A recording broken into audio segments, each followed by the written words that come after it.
वेतवडे केंद्रीय प्राथमिक शाळेच्या क्रीडांगणावर माती, मुरुम व दगडाचे ढीग, ठेकेदाराचा मनमानी कारभार। पन्हाळा तालुक्यातील वेतवडे येथील केंद्रीय प्राथमिक शाळेच्या संपूर्ण क्रीडांगणावर गेली 4 ते 5 महिन्यापासून मातीचे ढीग पडले असून ठेकेदाराकडून मनमानी कारभार सुरू आहे। परिणाम, क्रीडांगणावर मातीचे ढीग असल्याने शालेय विद्यार्थ्यांना खेळाचा आनंद घेता येत नाही। वेतवडे केंद्रीय प्राथमिक शाळेस शासनाच्या जिल्हा परिषद विभागामार्फत आदर्श शाळा विकसित करणे या योजनेअंतर्गत 1,07,97,000 इतका निधी आहे। या कामाची सुरुवात जूनमध्ये झाली होती। पूर्वीपासून वादात असलेले हे काम व ठेकेदाराचा मनमानी कारभार सुरूच असून या कामासाठी काढलेली माती, मुरुम व दगडाचे ढीग शाळेच्या क्रीडांगणावर ठेकेदाराकडून टाकण्यात आले आहेत।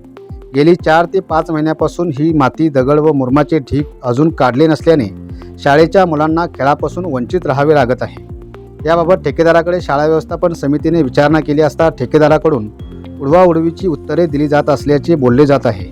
त्यामुळे ठेकेदाराच्या मनमानी कारभाराबद्दल शाळा व्यवस्थापन समिती व पालकवर्गातून तीव्र नाराजी व संताप व्यक्त होत आहे।